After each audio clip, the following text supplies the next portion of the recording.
優しさ、コンフォート、コンフォタボ包丁がめっちゃ切れるようになった気がする。いや、そうなの。それで出来上がったのがこちらです。ジャボ日照府の料理うまいバー心クッキングエンターテイナー大西哲也です。今日もよろしくお願いします。お願いします。道具紹介。はい、久しぶりですね。いやー、久しぶりですね。心ギアーズ。前々からね、お問い合わせが多かった。ああ、だいぶコメントも来てますね。いやー、そうですね。大西さんの使っているまな板は何ですかと。ああ、そうですね。はい。で、その度に、いや、そのうち紹介しますって言ってからね、もう半年は経ってる。随分経ちましたね。そう。まな板って、いや、実はかなり重要なものなんですよ。みんな絶対使ってるよね、料理する人ね。そうですね。そうでも果たしてそのまな板を何に使うっていうのにそんなにこだわってる人はいないかもしれない。あんまり。ああ、なるほど。包丁は気にすると思う。あんまり考えてない人が。そうただね、まな板によって食材の切れ味とかすら変わると言われるレベル。あとはその包丁の持ちとかも違ってくるし、あとは食材に直接触れるじゃん、まな板って。そうですね。だから当然衛生的なのに越したことはないし、いろんな重要な要素がまな板には詰まってるわけですよ。なるほど。大西がね、魚さばいていこうと思った時に本格的にこうまな板のね研究をしたわけですよ。果たしてまな板、いいまな板とは何なのかと調べに調べてたどり着いたのがですね、今回紹介するまな板です。これいつも使ってるのがこちらですね。こちらとこちら、これね、パーカー朝日さんっていう会社で出してる朝日クッキンカットっていう商品。これは木ですか？いや、これはね、なんとね、ゴム、合成ゴム。そうだからゴムだけじゃなくて、なんとね、これはね、木粉っていうその木の粉が混じってるね。木っぽいゴム。そうそういうこと。いや、この合成ゴムのまな板っていうのがめちゃめちゃ良かったわけよ。で、何がいいかっていうのはこれから説明していくんだけどね。で、これ使ってたじゃん、動画で。で、動画で使ってたら、なんとこれ作ってるパーカー朝日さんの方が動画見てくれて、ココロさんでお使いのまな板って弊社のものじゃないでしょうかって。いや、ありがとうございますって。いや、ちょっとぜひ使用感とかお伺いしたいし、お礼申し上げたいので、ちょっと今日お店に行ってもいいですかって。で、その時たまたま大丈夫だったから「あ、ぜひぜひ僕もお礼言いたいです」って言って来てくれたのね、営業の方。で、来てくれて話してたら、なんとね、話が盛り上がってパーカー朝日さんでコココロのオリジナルまな板をなんと作ることになったわけですよ。なるほど。で、それで出来上がったのがこちらです。で、これパーカー朝日さんで今売ってないサイズなのさ。そうだからオリジナルなんですね。いや、そう、なんとだからパーカー朝日さんといろいろやり取りをして、俺が一番使いやすいまな板を作ってもらったの。ああ、なるほど。じゃあここにロゴが入ってるだけじゃなくて、そうサイズとかも、サイズとかこの穴とか厚さも全部オリジナル。あ、じゃあちゃんと作ったんだ。ちゃんと作ってそこまでやってくれたパーカー朝日さん。ちょっとスタンプ押しただけじゃないんだ。そんな全然違う。そう、これだけこれだけのものだから。なるほど。いや、そう、これね、ロゴはね、いや、俺はね、正直ロゴいらないですって思ってたらさ、別に逆に価値下げるんじゃねえかみたいなさ、これ自体がいいのにさ。普通に大西がめっちゃ使いやすいまな板を作ったのにロゴ入ると邪魔なんじゃないかって。してさ、いや、ロピアさんがさ、前お店に来た時さ、いや、ちょっと話したらさ、いや、そういえばまな板作ることになってって言ったら、ロピアさんが真っ先にここのロゴは入るんですかってで、いや、入れない予定ですけどって言ったら、いや、シェフ、これだけは言わせてください。ロゴは絶対入れてください。僕はコココロさんのロゴがついたまな板を絶対欲しいですってロピアさんがもう語気を荒めながらロゴは絶対つけろって言っちゃうからじゃあつけますって。まあね、ロゴあると表裏も分かるし、表裏別に使いたい。まあそういう意味でもいいかなって思ってつけました。じゃあ今回はそのオリジナルのまな板を紹介するとともに、そもそもの朝日クッキンカットを紹介をしたいわけだ、俺は。このまな板がいいから使ってたよっていう話だね。俺じゃあまな板を作りたくてじゃないの。そもそも俺が自分で探してこれが最高だってなってこれを使ってたらこれが生まれちゃったっていう話だね。いや、でもいい、うちらしくていい。それでは朝日クッキンカット、そしてコココロオリジナルまな板の紹介をしていこうと思います。コココロギアーズ。それでは早速紹介していきましょう。こちらですね、普段使ってるのが、俺は2種類だね。このオリジナルまな板のサンプル使ってたのさ、今までずっと。ちっちゃい方ね。そうロゴまだ入ってないやつね。じゃあまずはこのアサヒクッキングカットが、どんだけこう素晴らしいものかっていうのを俺が教えてやろう。なるほど。はい、ゴムマナ伝道師としてゴムマナ伝道師、ゴムマナ板伝道師、はい伝道師です。はい、よろしくお願いします。これはまずさっきもちょっと言ったけど、素材が合成ゴムっていうもの。ゴムだけじゃないの。そう、木を混ぜてるのね。木の粉を混ぜてるの、木粉。だからまな板の素材って大体世の中にあるのってまず木あるでしょ。それが一番メジャーだよね。でプラスチックあるじゃん、白いやつとか。そう大体この2つだ。でその第三勢力にこのゴムっていうのがあるんだけど、このゴムにこの木粉が入ってるっていうのがそのパーカーサイさんのすごいところ。大西も、これそこがいいなと思ったんだ。そう、木のまな板がいいってやっぱり言われるのさ、世の中では。でそれの木の何がいいかっていうと、そのある程度の柔らかみがあるから切ってる切り心地がいいとか、ちょっと食い込むんだよね。だから食材をこう最後まで切れる。なるほど。硬いプラスチックのまな板でさ切ったら最後まで切れないんだよ、ネギとか。薄皮一枚残って。そういう時にこう適度な弾力がやっぱり必要。それはやっぱりゴムだけでもダメだし、で木だけだとこう食い込みすぎたり、あとは傷がつきやすかったりする。へこんできたりするもんね。これはゴムだからこう自然な弾力があるから、その傷もつきにくいし、戻ってくる性質もあるから、ゴムのそういう良さがある。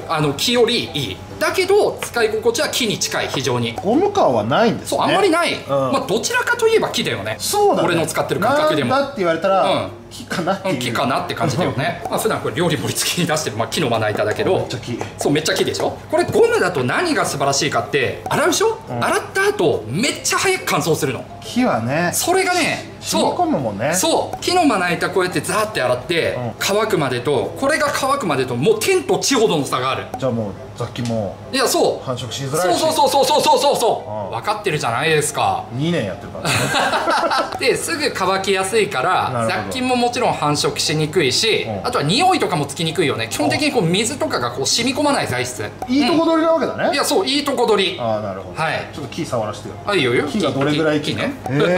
でもあれだね、変わらんね。変わらんもちょっといい。いや、比べたら分かるけどさ。いや、そう変わらんは言い過ぎたかも。でも木だね。へえ、なるほどね。でプラスチックがこんな感じさ。安っぽいまな板。安っぽい。そうなるほど。そうですか。これはね、切りづらそうです。いや、そう、こう見るとね、比べるとそうでしょ。切りづらそう。いや、ちょ切ってみるか。そうだね。だから切ったらいいわ。こういうのはね、百聞は一見にしかずというか、ネギがある。したらまずスタンダードは木だよ。木で切るでしょ。こうやってこんな感じか。いいね。木って感じする。久々に木のまな板使った。カンカン言うしな。そう、こんな感じだよ。普通だよね。続きまして、プラ。やっぱりね、硬い。ちょっとそうだろ。分かんないか。いや、これね、やってみないと分かんない。誰が伝わるんだよ。で続きまして、このゴム。やっぱりいいね。まずね、これがね、あんまりずれない。食材が。なるほどね。今ね、改めて分かった。全然違う。今気づいたんですか。食材がね、まずずれにくいのと、あとこの切ってると音がさ、優しいじゃん。そうですね。そう、柔らかく受け止めてくれてる。まな板が優しさ、コンフォタボー。どれちょっと。俺に。そうだね。そう室崎さんも切ってみましょう。でやってみましょう。はい。じゃあ木から。木からね。どうだね。カンカン言いますね。カンカン言うね。太いな。俺がラーメンに入れるんです。ネギそのまま。次プラね。僕家でね、申し訳ないことプラスチックを使ってるんで。そうだよ。ほら、僕ね、包丁得意じゃないから残るもん。ほら。これいつも思ってた、これ。切れねえなって。だから最後こうやってやってたもん。そうしたらね、包丁にも良くないから。やっぱりそうなの。良くない。いい例だね。いいね。でこれがましてアサヒクッキングカット。わかる。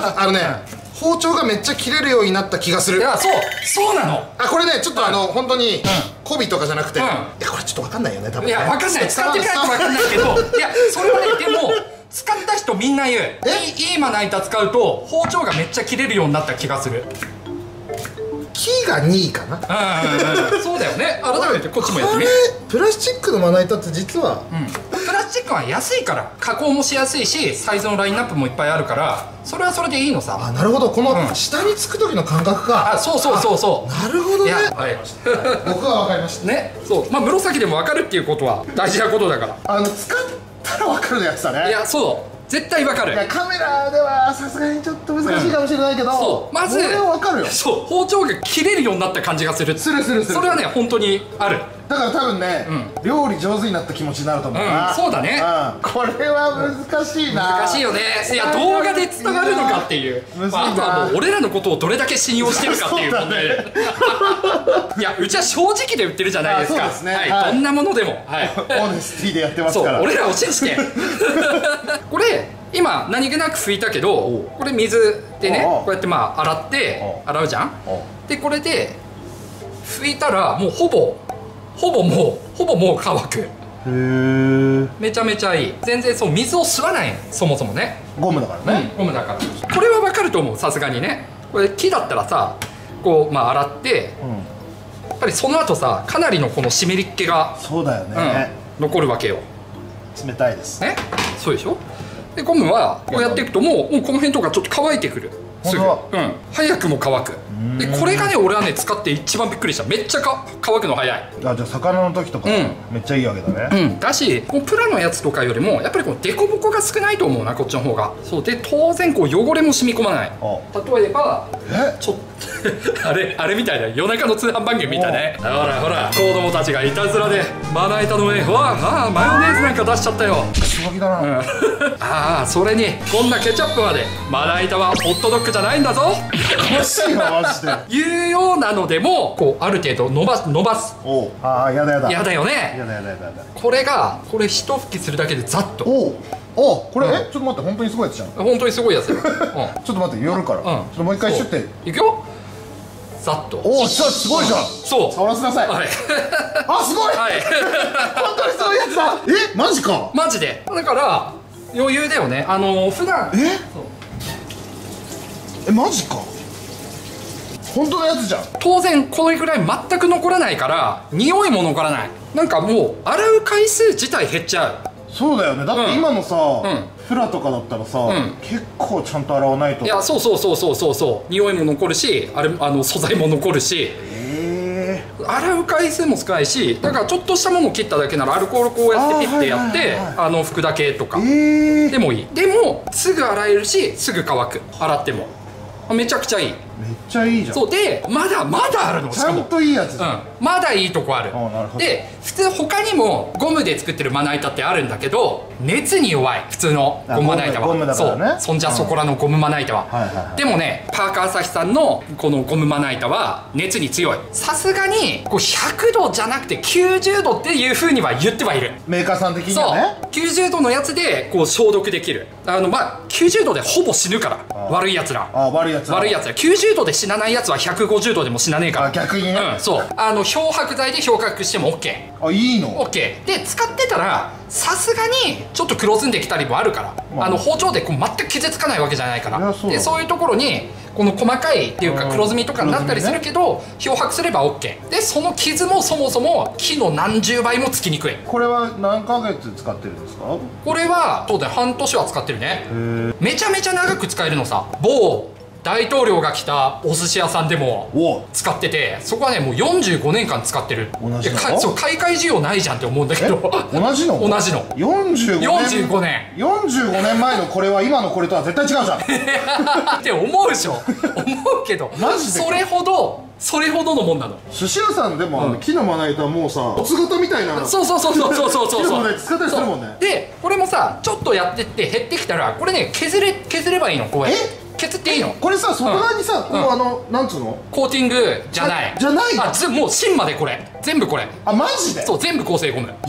そうだよ。だからその傷目立ってきたなって言ったらもう削ればいいのさ。そうで、これまな板削りっていうものが売ってたりするから。でこれでこうやってゴリゴリ削っていい。紙やすりみたいな。紙やすりでもいいよ。無限で。いや無限これがゼロになるまで売り上げの目処が高い。いやそうだけどパーカー朝日さんは1965年からこれをなんと作り続けてる。じゃあ1965年に買った人もいまだにずっと使ってる。そういまだにずっと使ってる可能性がある。商売のメリットがいやそうどうやって成り立ってるのかっていうと、肉さばく業界、魚さばく業界での支持が圧倒的だったのこれ。でも僕はゴムのまな板あんまり、いやそう失礼ながら存じ上げませんが、だから一般のところに知名度が今まで全然なかったから、どうしようって思ってたところにコココロさんを見つけてくれたんだって。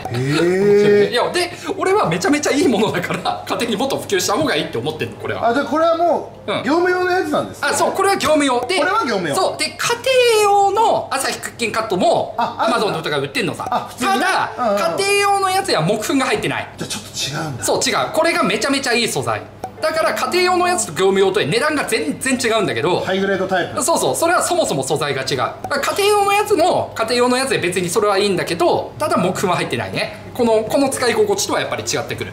業務用のはアマゾンでも売ってるんですか？売ってる。売ってる。これちなみにおいくら？これ1万3000円くらいだっけな。そんなもんすか？なんだ5、6万すんのかと思った。そんなしねえよ。46年使えんだろ俺。そう12年使えば年間1000円のやつ買い替えるやつだからその圧倒ってもう1回使ったらもう圧倒的に分かるわけだよ。ずっと使える。シュッてやったらこう剥がれてさ、上のとこなくなったらなんかただの黒いバカ野郎そんなものをパーカー朝日さんが作るわけないでしょ。ちょっと教えとけや。バカにすんじゃねえよ。マジか。マジすごいじゃん。マジ。じゃあ傷もつかないのに削っても使えるし。そうどうやってやってけてるのかこちらもまあ不思議でならないんだけど、1店につき3枚売れたらもうずっとずっとそれでいい。いやだから俺さお寿司屋さん結構行くじゃん。お寿司屋さん行ったらこれ使ってるとこすげえ多いよ。多い。なんかあれでしょ、さっき言ってたけどほら我々の仲良しのそうだね、たくさん食べてたくさん料理するあの人も多分これを使ってる。なるほど、見たところね。そうあとで聞いてみよう絶対そうだと思う。じゃあこうそういう筋の人たちにはそういう筋の人に圧倒的支持がもともとあったのさ。そんなすごいところがコココロのまな板を作ってくれることになったの。ちゃんとした商品。いやそうだよ。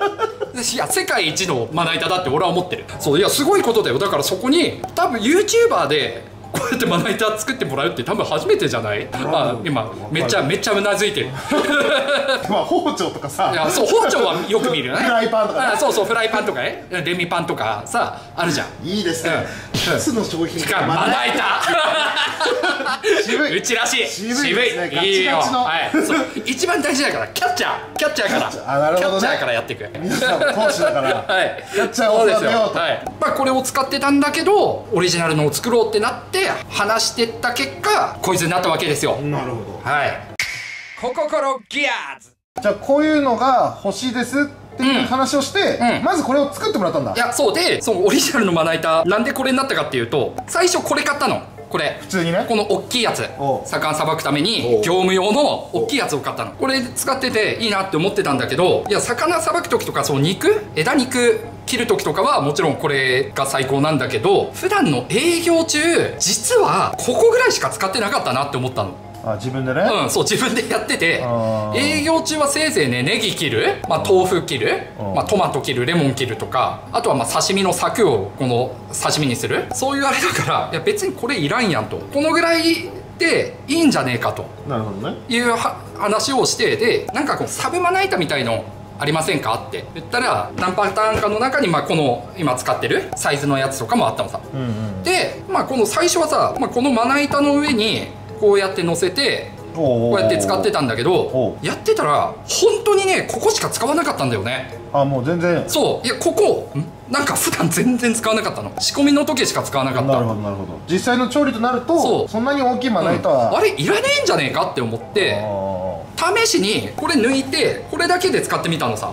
そしたらよかったの。これでお店で仕込みとかの時は大きい方がいいけど、必要な時これをピッて出す。普段これを使って必要な時にこれをピッて出すっていう。そうだね、俺はねやっぱり家庭でもねそれでいいんじゃないかなって思う。その 2way 方式をおすすめする。 2way 方式。じゃあ大きいのも1個持っといて、そうで普段はもうこれがかなり活用されると。活用される。魚の時とかは大きいの使ってんだもんね。そう大きいの使ってる。なるほど。でっかい野菜切る時とか、白菜切そう動画でもさ使い分けるじゃん。そうだね。たまにさ密かに使い分けてるのさ。そうだね。でそしたらこれちっちゃいやつになったらもうここのスペースを有効活用できるでしょ。全然違いますね。こういうの置いたりさ、ねこう置いたりねボール置いたり、そう材料並べたり全然違う。そもそも家庭にうちはそのまな板置けないです。いや置けないでしょ。いやそうなのさ。いや俺の家もそうだけどね。これ大きいもんね。大きい6030は大きいですよ。そういやそもそもいやキッチンこんな広くないじゃん。俺の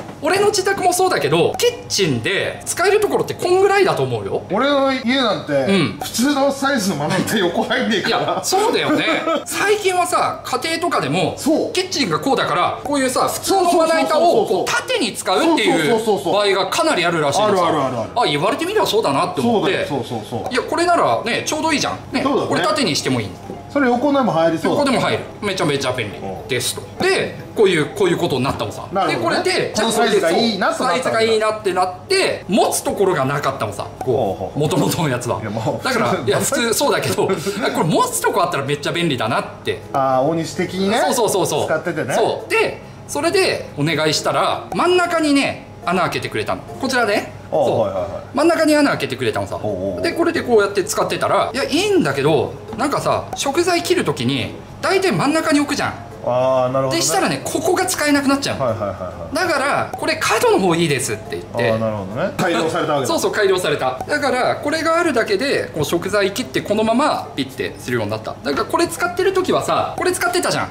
ネギとかここで切って鍋に入れる時はこれでザッとやってピッて入れてたけどこれだったらそれが1工程で済むよね。これで切ってこれでピッてできるから。でこういう形サイズになりました。コココロギアスで、これを使ってたんだけどオリジナルのを作ろうってなって話してった結果こいつになったわけですよ。なるほど。はい。じゃあこれは、その業務用と同じ素材。そう業務用の素材のやつは今までこうでっかいやつしかなかったの。だからこう業務用こう木粉入った素材で家庭用でも使えるサイズっていうのがいいなって俺思ったのさ。パーカー朝日さんの商品で、このサイズで業務用のやつを買うってなったらこれしかない。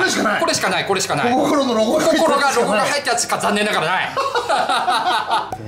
いやこれもすごいんだよ。いや一つ一つこう手作業でこのパーカー朝日さんでこれ全部機械でこうウィーンって印刷してんじゃないよ。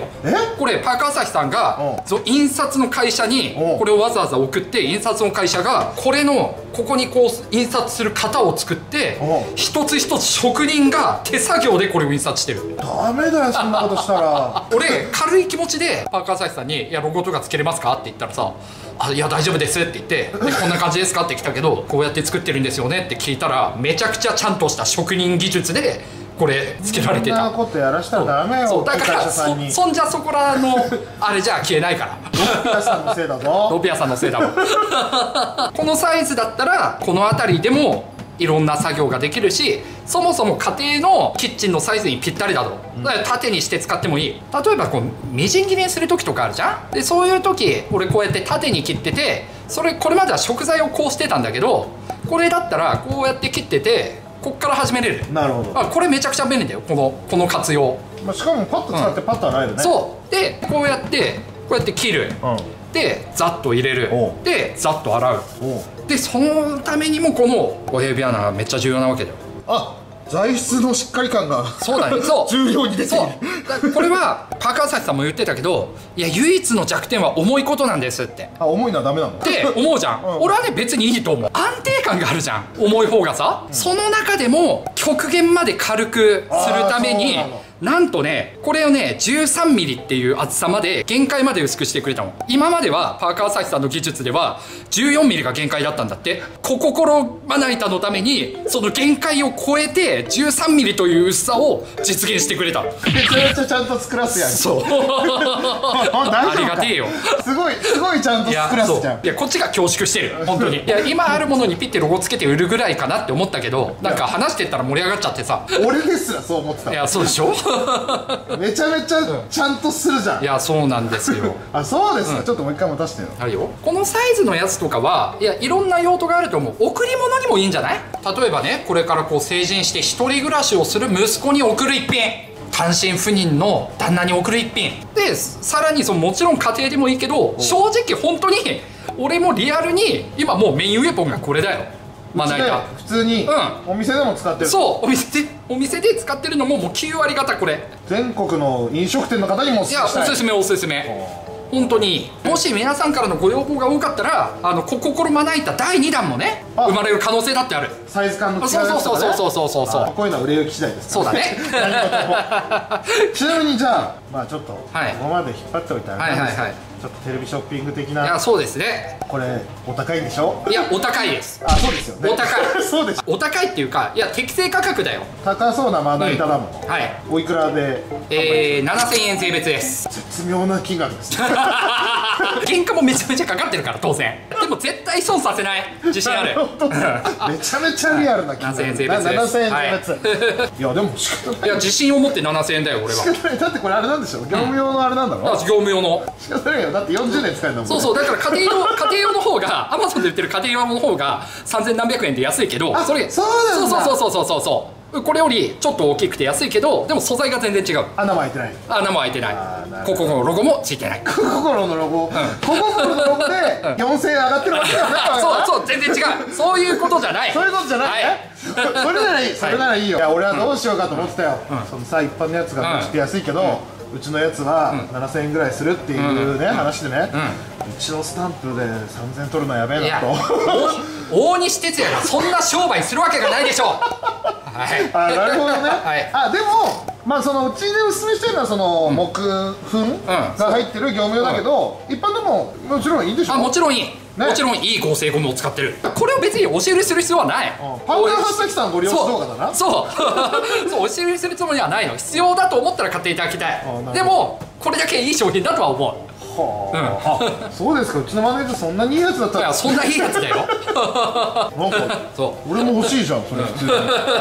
料理が楽しくなると思う。これでも何やら限定数がある。いやー、そうなんですよ。なんとですね、最初はですね、限定100個。本当の限定じゃねえか。うち一応18万登録。いやでもさ、いや分かんないじゃん。いやこれ100個っつってもちゃんとうちでお金出して買ってるから100個。ロスが出るタイプの。そう売れなかったら赤字だから。はいやつじゃないですか。本気だから。これが原因でお店潰れるやつじゃないですか。あまり手出しすぎたんで。で、そうです。で限定100個10月1日販売開始。じゃあそこで100個バンって売れちゃったらもうないけど増産もするはずだから。売れればね。売れれば増産するから、転売とかすんじゃねえぞ。本気でいくからな。幻の100個になる可能性もあるわけだ。まあなくはないけど多分増産する。できればいい商品だからたくさん買ってほしいと。そう皆さんのこのご要望次第だよね。だからこれAmazon で販売するから。Amazon で買えるんだ。Amazon で買う。Amazon の流通経路を作った。うち Amazon 大得意ですからね。そうだから Amazon でみんな買うでしょ。Amazon で買って購入していただけたお客様はいや正直なレビューを書いていただきたいと思う。ああ、そうなのね。でそれをパーカー朝日さんがこう見て増産するかどうかこう決まるかもしれないから。なるほど。Amazon で購入のみ。Amazon で購入のみです。基本的にははいお願いします。でそれで増産してったらお店店頭でも販売する分とかもこう出てくるかもしれないから。そもそも限定じゃなくなることがあるかもしれない。そうAmazon で普通に売ってる。そもそもでそういうふうにやってったら別にコココロファンじゃないところにも俺は需要が出るって思ってる。これだってこれだけのサイズだし。コココロ印のやつがそうこれを全く知らない人が意味も分からずこれを使ってるっていう未来があるかもしれない。まな板屋さんだと思われる。そうまな板屋さんだと思う。限定100個なんてもうすぐだよ。ロピアさんが30個買う。お一人様1個でお願いします。お一人様1個。あ、そうですか。じゃあ1個ずつロピアさんも1個で我慢していただいて。1個で我慢してください。100個か。本当の限定ですね。いや分かんないじゃん。だって我々がどんだけいいって叫んでも伝わらないかもしれない。かもしれないから。だからもうまずね第一陣で買ってくれた人もねよかったらよかったところ、ここが気になるところっていうのを書いていただいて。いやそうですそれをフィードバックしてまたやっていきたい。みんなでこいつを育てていこうぜ。ああなるほど。まあいいやつだから。いや、そうそうそうそう。プレミアをつけたくて限定にしてるわけじゃない。そうじゃないの、そうじゃないの。純粋に売れるかどうかわかんないから、それはね、それは信じて、我々の誠実さを信じて、誠実さと堅実さを信じて。全然うちに儲けが残らないぐらいの金額で、いや、そうだよ。大して儲かんねえよ。いや、赤字ではないけどさ、そりゃもちろん赤字ではないけどね。我々としても、いや、これは大きな一歩だよ。7000円が適正価格だと信じて設定しておりますんでね。いや、本当にこんなことできるなんて思ってなかったよ、俺。飲食業に入ってさ、こんなさ、ちゃんとしたその一流のメーカーの一流の商品の、しかもね、今んとこうちだけだよ、オリジナル商品作らせてもらってんのは。いや、これは誉れだよね。これがさ、まだたくさん売れたら、いや、そう皆さんがさ、コメントでよくくれるさ、大西さんの包丁ないんですか、鍋ないですか、鍋とか、ほらゴムベラとかね、ペナペナのターナーとか、そういうののね、生み出しにもつながってくるかもしれないから。ココゴロチャンネルに購買力があると分かっていただければ、いや、そういうことですよ。ラー油も、ラー油とかラー油スパイスセットとか、そういうのもできるかもしれないわけですよ。その第一歩として、まずはまな板、皆さんが育ててください。素晴らしい。はい。コココロギアー、まさかの雷に打たれながらの、いや、本当だね。撮影でございました。大丈夫かな、大丈夫か、こいつのこれからの将来は大丈夫かな。鳴り物入りで嵐の中。ということでね、ぜひ皆さんにね、このパーカー朝日さんの朝日クッキンカット業務用を使っていただきたい。なるほど。ぜひ業務用の方を業務用を使っていただきたい。まずはね、ここから入るのがいいと思うよ。コココロまな板。なんかもう我々もやっぱ業務用の値段に慣れてるから、7000円ぐらい大したことないなと思ってるけど、どうなんだろうね、高いかな、やっぱり。いや、ちょっと高いと思うよ。ちょっと高いか。ちょっと高い。まな板に7000円かけるっていうのは、奥さんには怒られる。ああ、そうだね。怒られるね。でも石臼買うよりはいいくない？いや、石臼よりはいいよ。石臼買ったりさ、よくわかんないさ、スパイス買い揃えられるよりはまな板買われた方がいいよね。だから奥さんにこの動画見せて、つらっと見せて。いやいや、待って、7000円のまな板買って怒る奥さんは30分のまな板説明動画見ねえ。確かに。まあでも大丈夫、うちのロゴ、幸いなことにおじさんばっかりのチャンネルなのにロゴかわいい。そう、ロゴかわいい。ロゴがかわいい。ココタン。名前つけんな、勝手に。ココロンじゃねえんだ。ココロンにする。こいつの名前も募集してます。じゃあそれではね、皆さんぜひ使ってみていただきたいなと思います。我々の動画、そしてパーカー朝日さんの朝日クッキンカットがいいと思った方はグッド評価、そしてチャンネル登録の横のベルマークもよろしくお願いします。動画を出した後に販売開始じゃないですか。そう、これ動画で販売告知だから、後から見た人は買えない可能性が高いわけよ。その通り。ぜひ通知をオンにしてください。大切です。大切です。ずっと言ってきたのはね、そういうことなんですよ。そうだよ。乗り遅れるからね、欲しいって思った時に、もうないってなるじゃない。人生はね、スピード感が大事だから。他のね、パーカー朝日さんの他のサイズとか、他のまな板とか、前見たけどね、ホームページでこんなのも作ってんだなっていうの面白いからね、ホームページ見てみて。うちのね、視聴者さんはそういうのも好きだから、好きだから、いろいろぜひ調べて見てみてください。あなたの乗ってる車の中にもパーカー朝日さんの技術があるかもしれないですからね。絶対持ってる。それでは皆様、またお会いしましょう。いくぞ、1、2、3、したっけ。はい。長かったな。ちょっと熱が。コココロチャンネル登録、グッド評価よろしくお願いします。福山雅治で